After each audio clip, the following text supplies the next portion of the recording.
Morning, Brian. With Christian, I know he had played well the second half of last year. Have you seen another jump this year? Is his play on par with what it was last November and December, or is it better now, in your opinion? And Chandler Cox, just wanted to ask you about why he's been incorporated more in the value of having a fullback in Chan's offense. All right, so Christian, start with Christian. I think he's someone who works really hard, really on a daily basis, um, in all areas, in the weight room, conditioning, obviously football. So he's definitely improved really from the day he got here, through his rookie year, and he's continuing to improve. So um, I'm really happy with that improvement. I think he just needs to continue to do the things that he's been doing. He's getting more comfortable, obviously, this being his second year in the league, um, having a full season under his belt. So he's much more comfortable, um, with the system and how we want to do things. And I think he understands or can, what type of players he's going to see on a weekly basis. So um, hopefully he continues to get better, improve. I know he works in a way that he should, that gives him an opportunity to improve. And yeah, we're happy with him. As far as Chandler, Chandler's, I think he's made a lot of improvement as well, from that first to second year. He's tough, he's smart, he's competitive. He fights, he competes, especially as a fullback, as a lead blocker, taking on ends, taking on, big linebackers in this league. You need toughness at that position, and he tries to bring that for us on a weekly basis. So we're happy with him too. Adam? I wanted to ask you about Tua, his progress. We haven't obviously been able to see him practice, so I was wondering your thoughts. What specifically is he doing better? What does he need to work on? And has there been any thought given to maybe seeing him in a series or two to get him work and, maybe as a change of pace quarterback?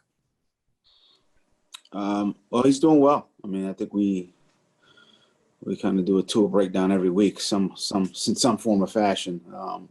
And it's the same, really the same answer. He's doing well.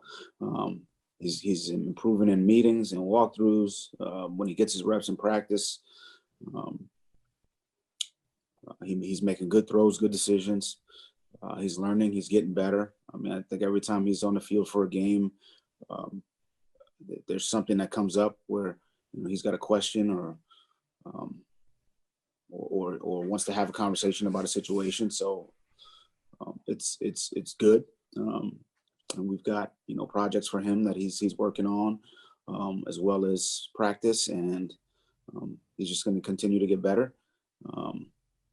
And when his opportunity presents itself, I think he's doing all the things that he can do so that if and when that opportunity presents itself, he'll be ready. Okay, I'm sorry. As far as a series, it's not really something we've talked about. But that could change. But look, as a number two, he's one play away from being in the game. So, and he has to be ready to go. So it could be a series. It could be, for whatever reason, he has to be ready to go, and which he's prepared that way. Travis?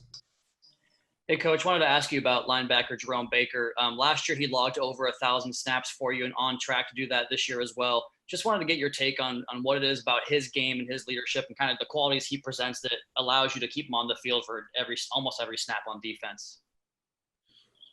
Jerome's very athletic, tough, physical. He's a smart player. So there's really, he can help us in a lot of different ways, from a pass rush standpoint, from a coverage standpoint. He's got, let's call it all every down ability. So, we feel good when he's out on the field. He communicates well, he tackles well, and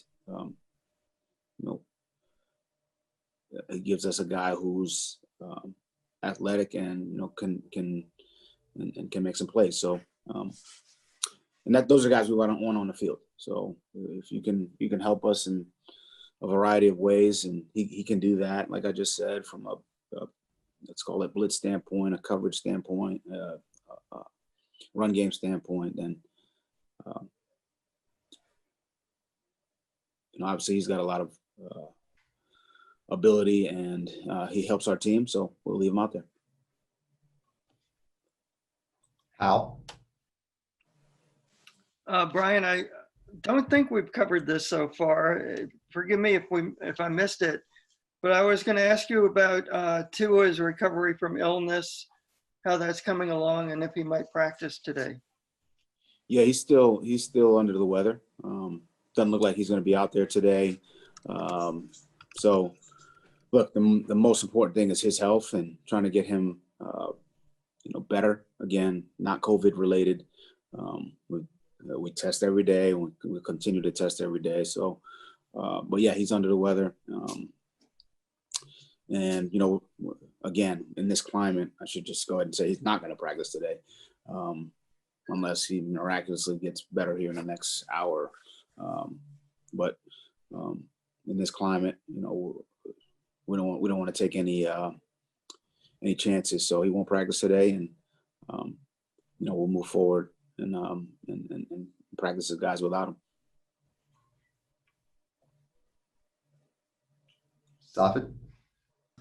Hey, Coach, how was the practice squad quarterback kind of looked in practice yesterday? And if you needed to Sunday, could you move him up? Yeah, Reed, he's practiced well. Look, we've gone through all the contingency plans here. Reed's obviously part of that, and we've gone through it. We're going through it, and we'll practice. We'll have someone if Tua's not ready, and but we'll see how it goes. We have to obviously plan for the worst case scenario, but we'll see how this goes over the next couple of days.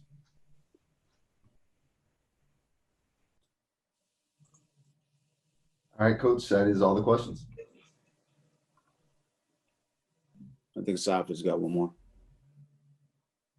Thanks, Flo. I appreciate that. DK Metcalf, I wanted to ask him, how high was he on the draft board for you guys? I know he went in the draft 2 picks after the pick that went in the Rosen trade. What did you guys think about him at the draft, and how high was he on your board probably around that time? I'd have to go back and check the notes as far as, I don't know if we're going to give you the draft positioning on our board, Safid, but look, he's a very good player. Big, strong, physical, talented, good player. So there was definitely some love for him, and as there should have been.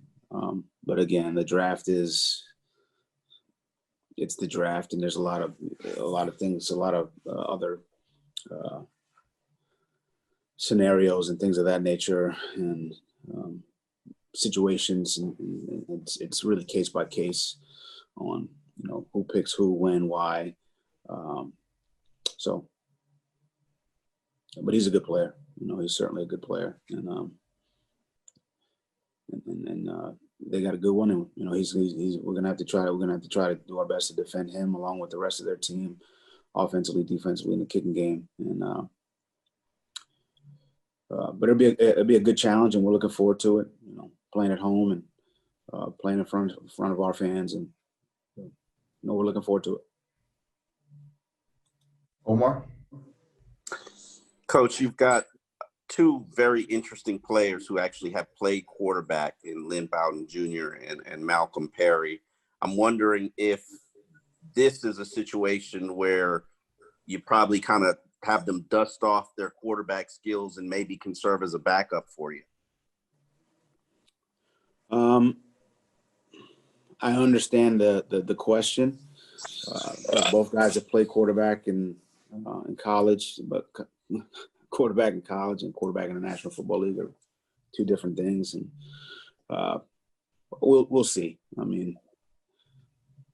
Look, Malcolm's yet to be active. Lynn's played sparingly, so we'll see. But to throw that on those guys would be a lot, especially as rookies. I know. I get it. They played quarterback before. I understand kind of the thinking that, hey, well, let's just we could just put him out there, but it's I think that's easier said than done. So look, we got a plan in place. Right now it's Fitz. We'll see how Tua looks here over the next couple of days. We still got some time. Yes, we have to go about business as if or plan for the worst, I should say. Not even go about business, but plan for the worst, which we're doing. But we still have a few days, and hopefully Tua gets better. And again, nothing's more important than his health and the health of the players on this team. But we're going to do what we feel is best for the team. And if that's playing one of those young guys in that type of role, great. But I think that would be tough, Omar, in my opinion.